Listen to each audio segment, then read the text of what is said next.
It's great to have you here today.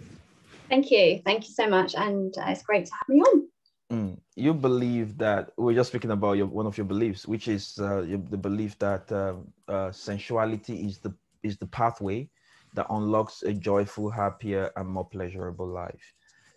Yes, What I do. what does that mean? I do. So everything starts from within our sexual vitality, within our organs, like everything that's created from that. That's where we're born. Like we're born into innocence. We're born into joy. Everything that is within our sexual energy and our sexual fulfillment, that's like where your inspiration comes from, your ideas and your feelings and your inspirations and your money, and it's everything that really is intimate. And if that's blocked off and it's kind of like separate and we have shame around it and we're kind of blocking it and we have taboo, we're kind of just blocking like 50% or more of our true potential. It's just shutting off. It's like a creative flow, we just block it. So by actually honoring our desires and our intimate like parts of who we are as one with everything else, there is no where for taboo or shame or fear around what's possible, what we're creating. And we can integrate our head and our heart and our sexuality. We're integrating full bliss, full joy, and expansion. So you igniting your sexual power makes you more magnetic, and it makes you more creative and all of that stuff. So but doesn't that just mean sex, like? No, it doesn't, because you could be having sex and be having a great time having sex and it feels really good, but is there union with it? Is there like, do you like come out of your mind to the point where you're like encompassing everything that is? And is it like a transcendental spiritual experience, or is it just like a quick release? It's quite a difference between like there being like a quick feel good release, which there is no shame to have that either, as well as a real lengthy, long journey of exploration without expectation, without conclusions, without like having a fear. And you just get to explore who you truly are much more. You get to know yourself so much more from that experience. Okay, so I mean, you're not denying the fact that becoming more sexual or tapping into your sexual energy could get you more to become more sexual. Yeah. However, transmutation, Yeah. yes. Yeah. What do you think about Yeah. transmutation? Oh, it's incredible, because all our traumas that are stored within our energy system, in our physical body, within our mind, within all of our layers of our body, even our emotions, when you have you can unlock your sexual power, you're unlocking all the trauma as well. So you're not only unlocking your greatness, you unlock the trauma that is weighing down your power.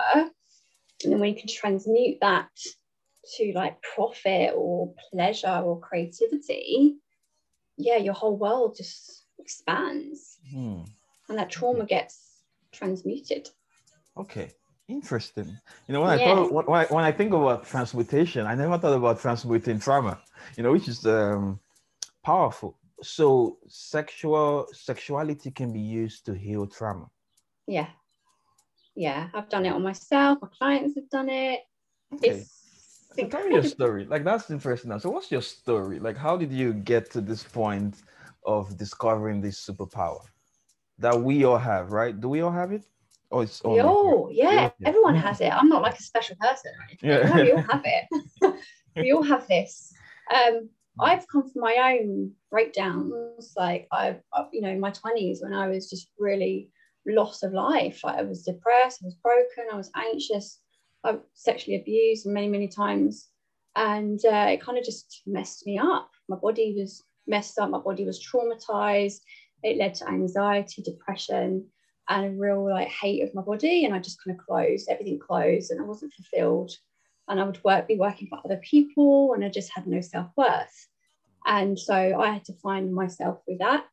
as I was able to find myself, able to work on my body, my trauma, and like 10 years of like healing, my inner like pain that I went through, I had to like work on my sexuality. It was like the last component I ever worked on. I avoided it before then because it was too scary to bring it all up. But once I worked on it, I was able to find myself and ignite my confidence and ignite my power. A business was created from that. Everything was created from that. And I was just like, wow, this is amazing. Like something that I was resisting for so long.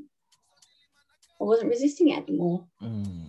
You know, and that's like transmutation in like a, you know, powerful way.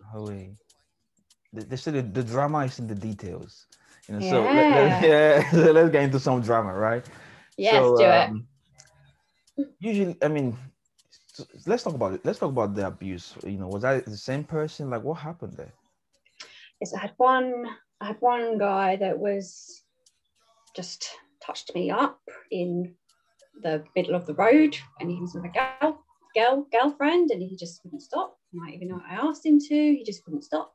Just kept doing it, and I kind of just shoot it off. I was like, oh, it's okay. It's completely normal.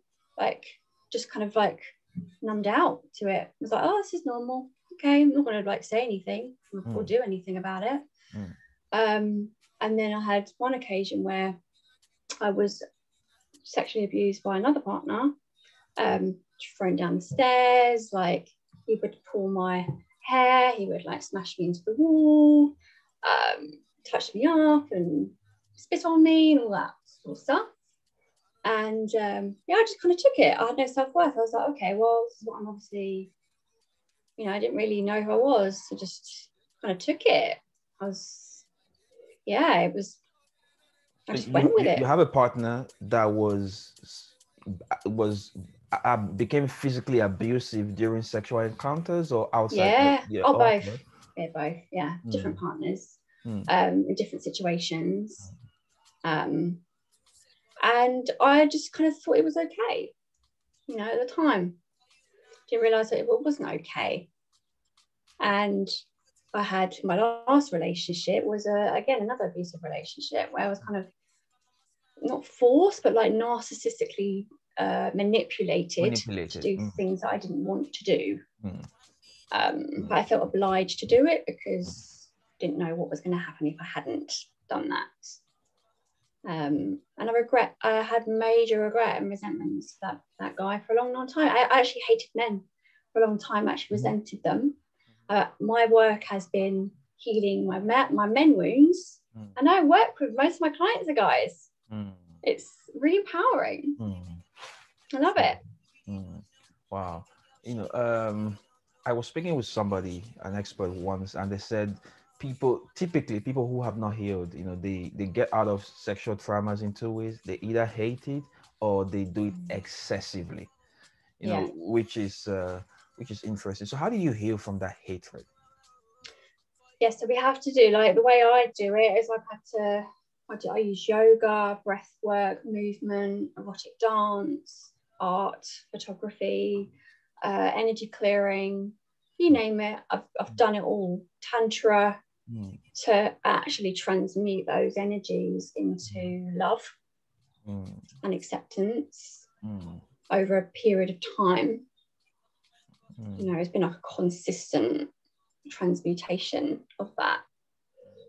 So working through the mind, the beliefs that we have around sexuality, the way, you know, our vows that we have, like this is our ancient ancestor stuff that we go into as well, that gets passed down through our ancestors.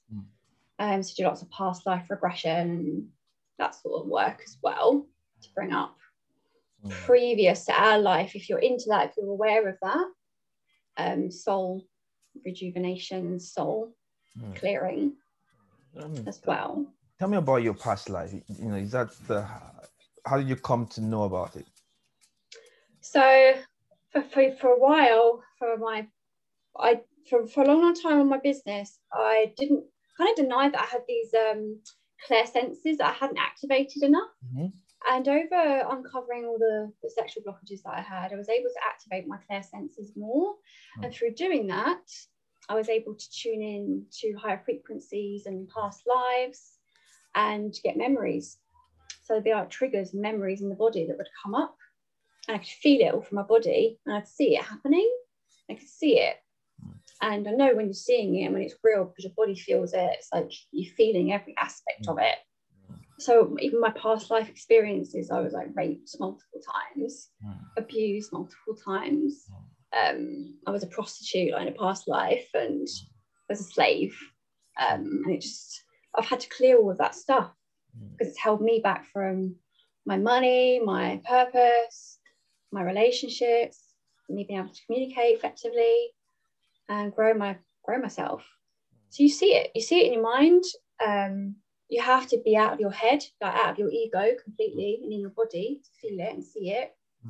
And then you can clear it. And we do muscle testing to actually reprogram a new belief with your body. Sounds a bit woo-woo, and it is kind of woo-woo, but depends if you're open to that or not. It's pretty life-changing, really, when you can kind of liberate from those chains.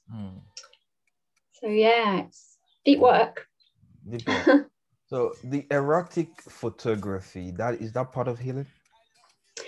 I would say it's very therapeutic, yeah, because you see yourself in a different way. Like I used to have body shame, body dysmorphia. I hated my body my whole life, and having a lens right there and actually like addressing the wounds that I had around my body and how it looked and actually what wasn't true, I was able to look at myself in a different way and start to love and accept my body for what it was, not what I thought it should be by society's judgments. And I was able to actually turn my whole mindset into something that I hated to something that I truly, truly loved, and found like the deep, profound self-love that I've never felt for myself through my erotic journey and my erotic embodiment. Just like activating the senses and looking at the body in a different way, and doing that on a consistent journey without posing or looking a certain way. You're actually going through a journey. You're just exploring. Yeah. It's an art form. Yeah. You know, someone said a quote about that some women feel empowered, you know, covering their body. Some women feel empowered exposing it, and both women are correct. Now, what do you think about that statement? Yeah, absolutely. Whatever's right for that person, like they feel. Like I honestly have felt empowered by having clothes covered and just revealing certain parts, and that's really empowering. You don't have to always show everything off to feel empowered and be empowered, but actually just to liberate everything and just be like naked. We go back to our natural instincts. Like our ancient ancestors, we weren't born with clothes, we were born with nothing. Nudity is like something to be like we should embrace our nudity, and the more we can do that, the more we can love our bodies without like crash diets or, you know, societal shame. We can just accept our body and love it. Yeah. What do you think about body shaming? Oh God, where do I start? Okay, so there's an opinion. There's one opinion. There's one opinion, right? And the opinion is body shaming is good. This is not my opinion. You know, it was one opinion. A guy said that body shaming is good. It has to be a guy, right? That body shaming is good. And I said, why? He said, because if we don't do that, we'll be encouraging unhealthy size or unhealthy lifestyles. Do you think that's true? No, I don't. I think we should never shame ourselves for how we look at all, ever. I think there are ways of acknowledging where we're at in terms of what we feel about our bodies in order to change it, and finding out our real why we want to change it if we do. We should never change it because of outside validation. We should change it for our internal validation, because we want to feel good, and because we want to look good, and we want to feel sexy and hot stuff. Not because of some outside source. So it should be an internal thing. What about people who don't what about people who don't have it? What, body shame at all? Well, not the body shame now. You know, you're talking about a certain quality. And that quality is being able to want to do things for us. Yeah. You know, for people who are not inspired, you know, internally to want to do anything for them. So they've got to find the motivation, because otherwise there is no motivation, right? So why, if life doesn't turn you on and you've got nothing to turn you on by, like what are you doing? Why? Where's the numbness? So that's what I was classed as numbness. Where's the numbness coming from? Like, because I understand why I've been numb. Like, where's the numbness coming from? And then we can unlock it, and then we can move forwards and find your willpower back, get your willpower back. So in terms of business, now let's take all of that healing, all of that sensual, sexual energy. Now, how does that apply in business? Everything. It's the way you show up. It's the way you put yourself out there with your brand. It's how, you know, how like you put your expertise out there from a place of confidence. It's how you communicate to people. It's how you hold yourself. It's the tonality of what you bring. It's how you speak. It's confident in charging your value, what you deliver, and how you deliver it. It's everything. It's like your creativity, what you create, your inspiration, your innovation, your ideas, your money, receiving money, spending money, investment, everything. Everything is from that sexual energy. Receiving money in you say investment? Yeah, investment, investing money, receiving money, giving money, charging, everything. Yeah, because money's intimate, you know, and business is intimate. It's all very intimate. Our business is like very intimate, you know. And if you could acknowledge that money and business and body and sex is all the same thing, then nothing's separate, and it's about creating that union with everything. And then you can have balance and growth and drastic increase in all that you do. Union with everything. Everything. Yeah. So a person's relationship with their body, themselves, and their sexuality or sensuality affects their relationships as well. Yeah, absolutely. Yeah. Because if you don't feel sexually inspired or empowered, then you're going to feel closed off. You're going to want to shut down. You don't feel confident speaking to people. You worry all the time. There's lots of fear in the way. We second guess ourselves. There is no inspiration. We get bored. The subconscious holds you back. There is no real like pleasure at all. We just kind of drive on logic all the time, and start tuning back into body. And that's where our like rocket fuel is. Like sexual energy is rocket fuel. Rocket fuel. You say we get to be on logic all the time. What's wrong with that? Nothing wrong with that. Definitely nothing wrong with that. Like, we are logical thinkers. That's the masculine, and the feminine is more the emotive, the emotional. We have to have both in order for everything to be in alignment and balance.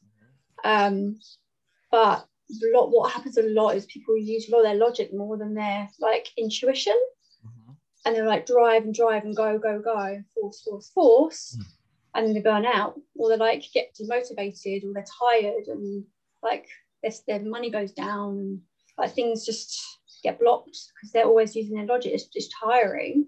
So if they can use their energy and their emotion, tune into that, and use both, then you're just going to create so much more if you use the two together, like knowing when you've done enough and knowing when you haven't done enough. So that there's a message in your message, right? Which I'm picking out, right? You know, and is that wholeness and oneness, you know, and essentially when we are whole and there's oneness with the other things we do, you know, we would operate from a different place. You know, there's the knowing we talked about, you know, that numbness comes alive, and there's that knowing or when to stop, what to do, what to apply, when to apply. that comes from that oneness. Am I getting it right? Probably missing You out. are, yeah, you are, yeah. We have to have structure. We have to have fluidity. Structure is like the business model and like doing the actions. Fluidity is the flow, surrendering, enjoying yourself, having pleasure. The two have to be in alignment. It's like really aligning success with fulfillment. Like they're not separate. Most people are really successful but not fulfilled.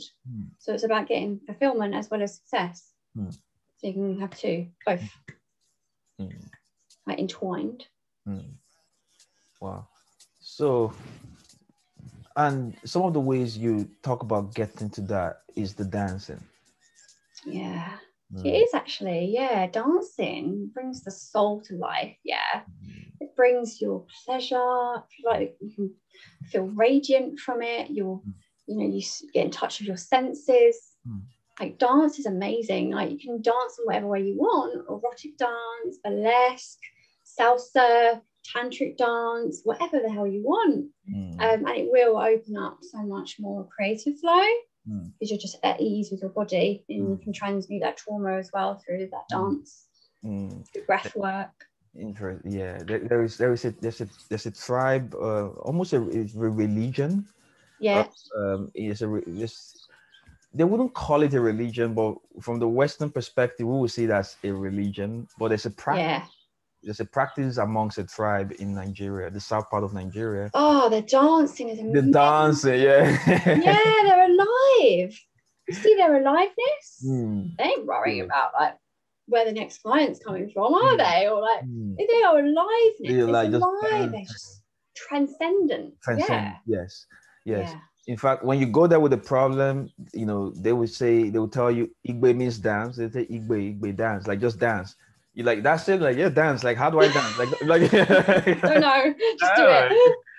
And at first you'll be like, okay, I guess. Then suddenly the boring drums transcends and it slows down, and somehow you are moving and you're dancing. You're like, whoa, what's going on here? Yeah. And it's something like their whole practice is dance. Yeah, it's beautiful. Like, the whole practice is dance. Yeah. Is there something to keep in mind when it comes to dancing?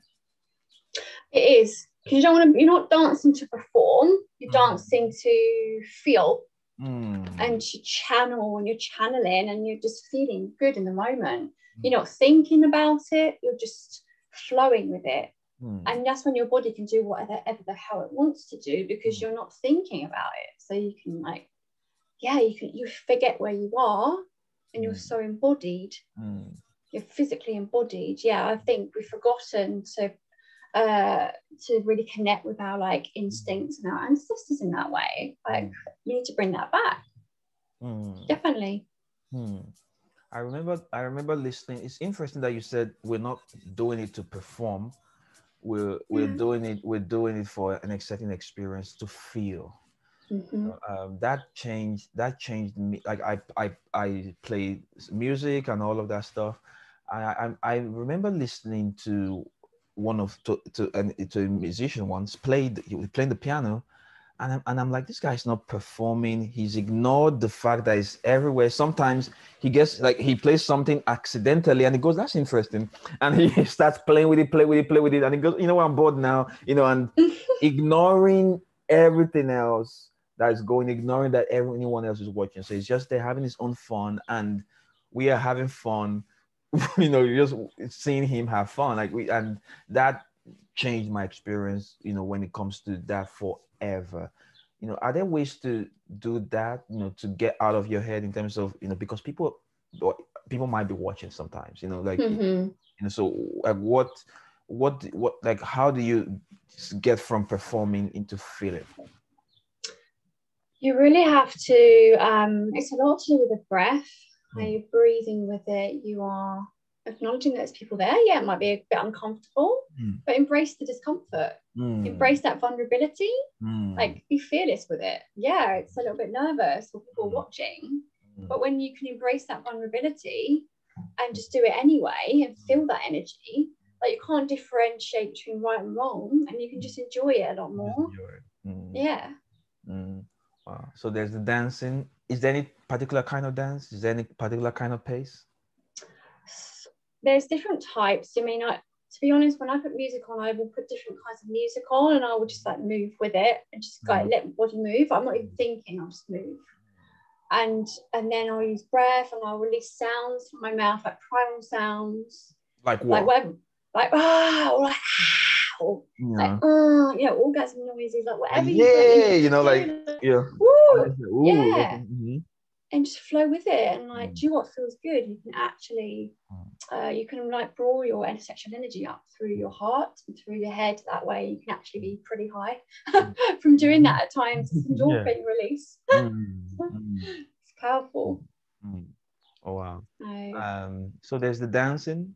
Does it have to be, we associate sensuality to a certain softness and slowness. Does it have to be that? No, you can be raw and rampant and like thrusting, and you're like grinding with it, and you're using that masculine like primal energy as well. You're moving your hips. You can use that. You can like flow with whatever your body needs. And then other times you might just want to like flow with it, and there really is no like, you couldn't I don't choreograph like dancing. It's more about holding the space, put the music on, seeing what comes. Before you know it, you've done 2 hours of dancing, you feel like a completely different person. So basically you put the music. Does it have to be with music?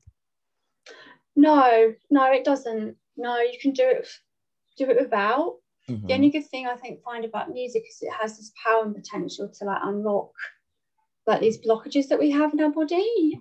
And certain sound vibrations can clear certain traumas and blockages that we have at different vibrations. So it's actually science. There's a science to it, a real science to it. So yeah. So okay, we'll put the music on. Some will like, a song we know will get us moving. I have realized that songs with any form of bass, bass move the vibration of your bass. So you want to wiggle, you want to do something, right? Once the bass. So let's assume we put in like there's a song going on and everything now. So essentially, let me see if I'm getting it right. You tap into the truth of how you feel in line with the song. So you get into the song and you tap into the truth of how you feel and just move. You just move. Yeah.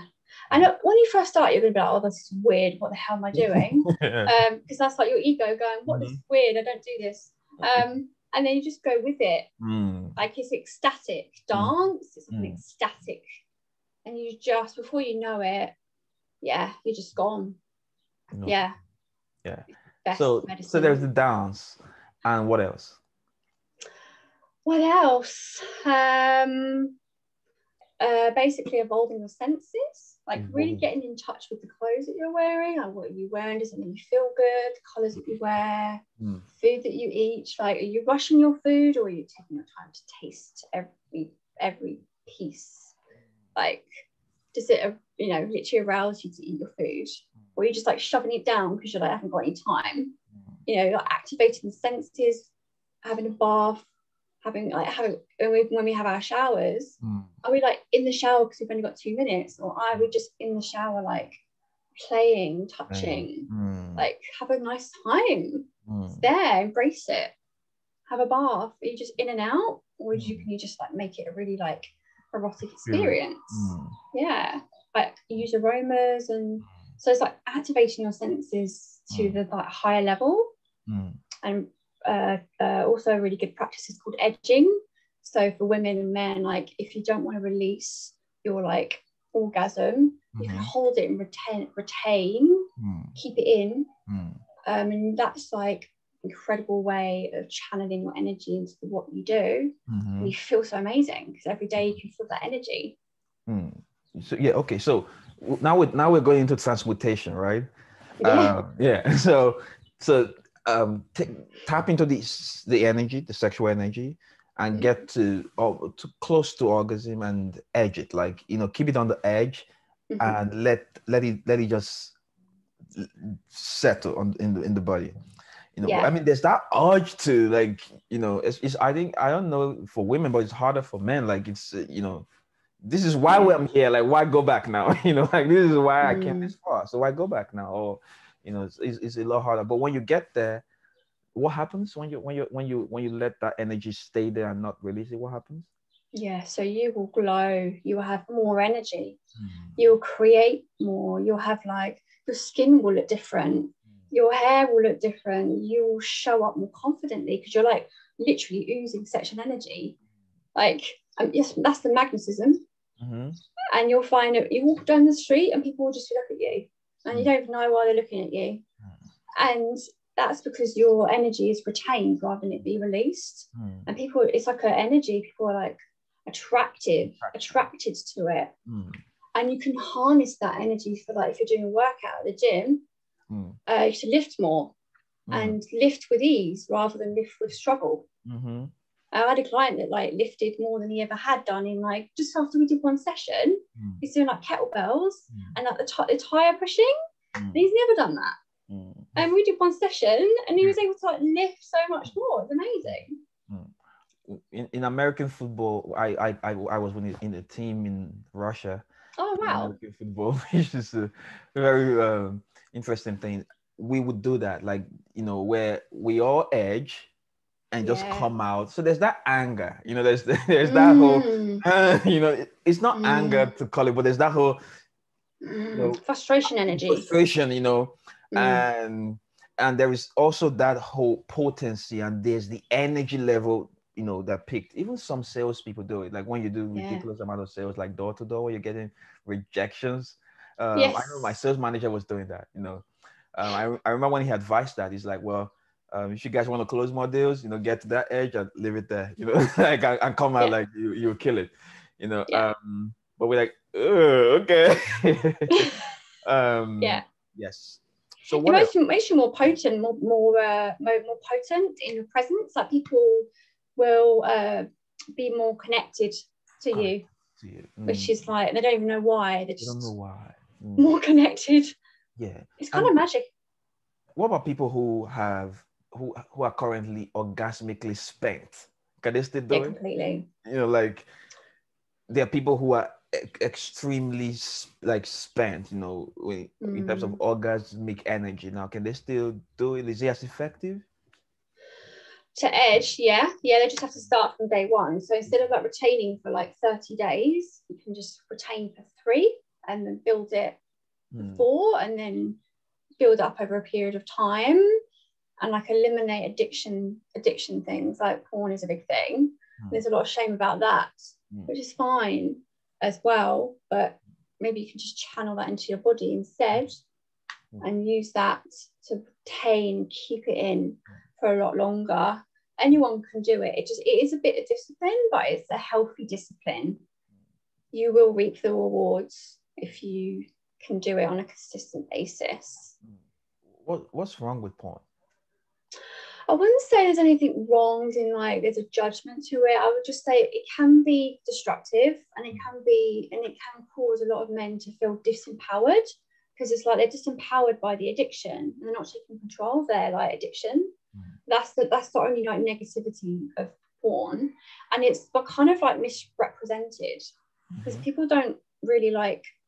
That's not necessarily like pleasurable, or how like a relationship or sexual intimacy could be. It's so much better, or so much more like erotic, or so much more like intense, and it's kind of like more of a quick fix release.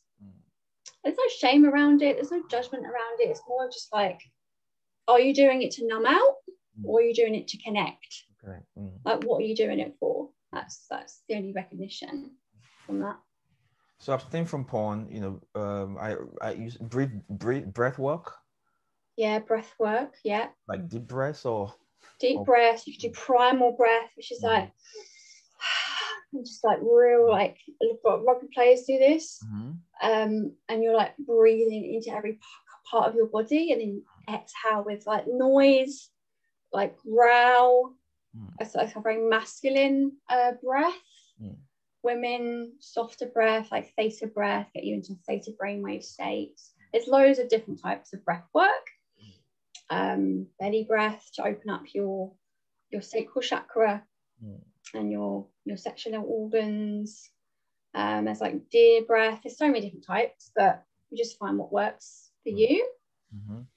And you would advise these to anybody? Anyone, yeah. Apart from like women have to be very careful if they're pregnant. They can't do like any stomach pumping, breath work, exercises because it's harmful. They have to be really careful. And if you've had like a stomach a hernia or like anything that's like, you have to be really careful. Even if you've had like heart operations previously, you have to just be a bit mindful. But I don't like to say to people, you know, you're doing this at your own risk, taking full responsibility for your own health and well-being. And also I think it also opens up sinuses. Like, so if you had sinus problems, they come to the surface, you know. Interesting. You do.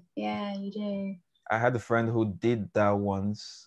He's a musician. He did the breath thing, and he's like, oh, I did this breath thing and now I can't breathe well. I feel this pain there. I'm like, it has always been there. Now it's just coming to, like, now you're more aware, you know, like it's always yes.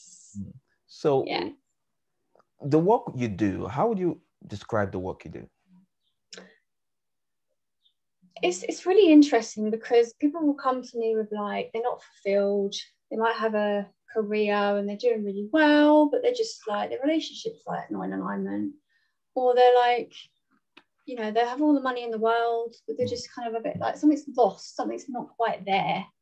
So we have to really align them back to who they truly are and discover who they want to be. Like the fact that they're not following their dad's imprints or their mother's imprints, and that you're being you, and we can ignite that.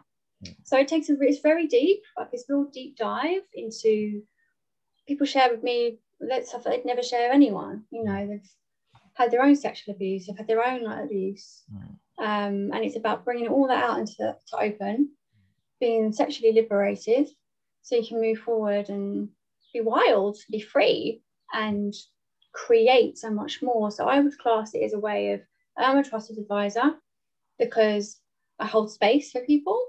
I can hold that space. Sometimes people just want to be heard. Like they just want to be heard. You hold space. What does that mean?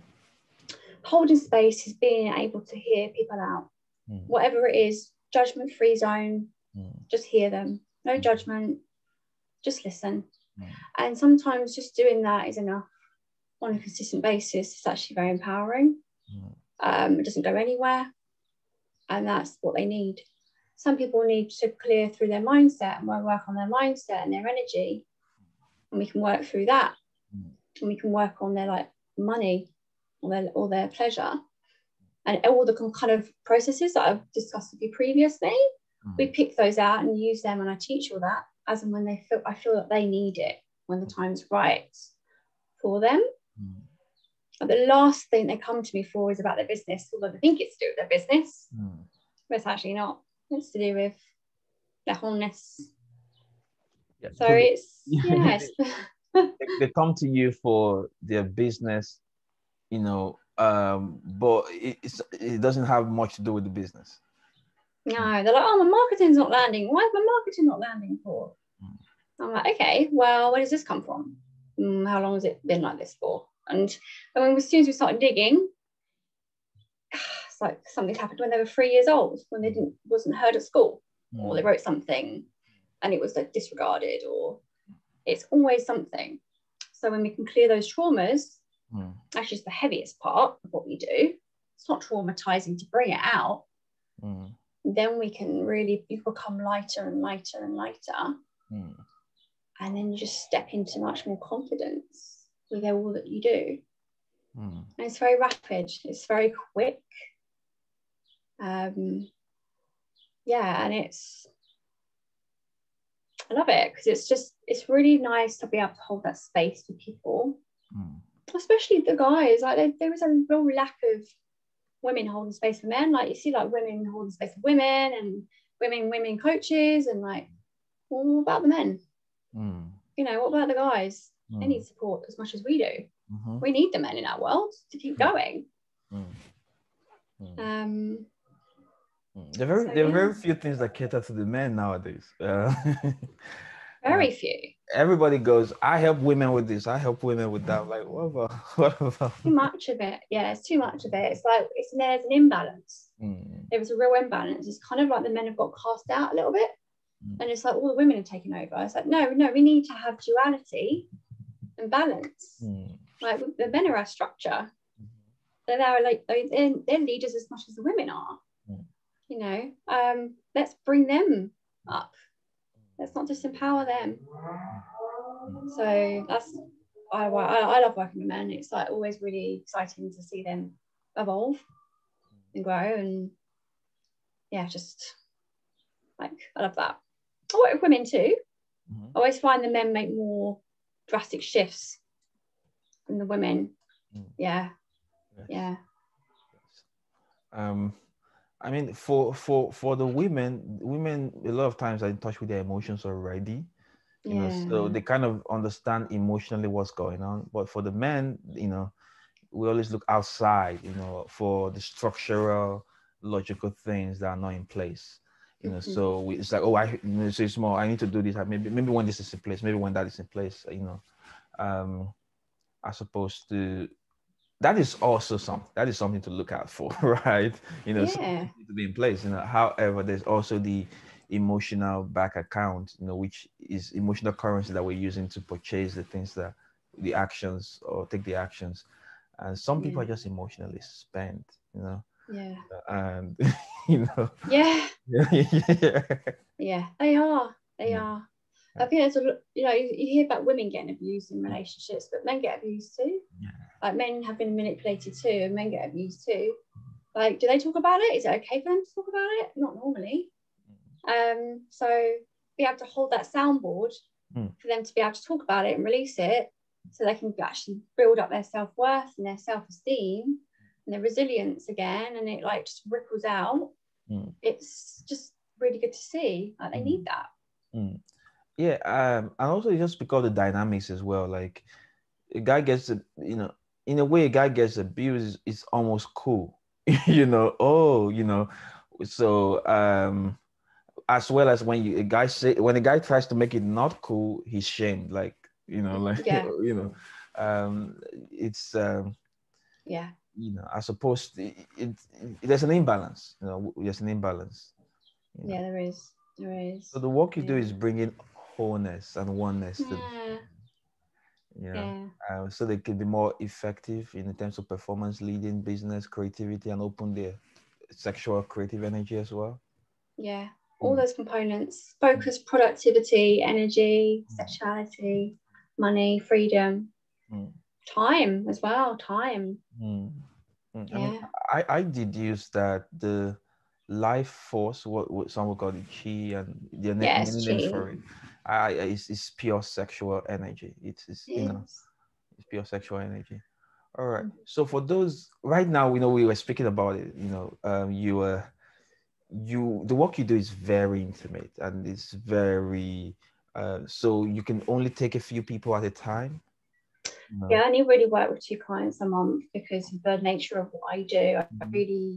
It's too much for me to want to do more than that, because I am like there for them every week. I don't want to diffuse that energy to too many people all at once. It's not something that I would want to like scale in terms of scaling that business. It's next year I have an idea to do retreats and things with it. But no, 2 clients is enough for me. What for everything else I've got going on. So for those who want to connect with you in any way, whether join a wait list to work with you or retreat or something, like what would be the best way to connect with you? Connect with me on Facebook. I'm predominantly on there. So you can connect with me on Facebook, just send me a message or connect with me and we can have a chat. And if we'll chat on Messenger first and about, you know, what your concerns are or where you're at in terms of success and fulfillment. And then we can go from there. Great. Perfect. Thank you very much for coming today and sharing all your experience and all that you do. Oh, finally, so 2 advice, right? One, what would you advise people who have faced some sort of abuse? That abuse could sometimes be sexual or physical or any form of abuse. Like, what advice would you have for that? In terms, I would say own it. Like, don't live with it. Don't just forget that it happened. Like, it's not okay.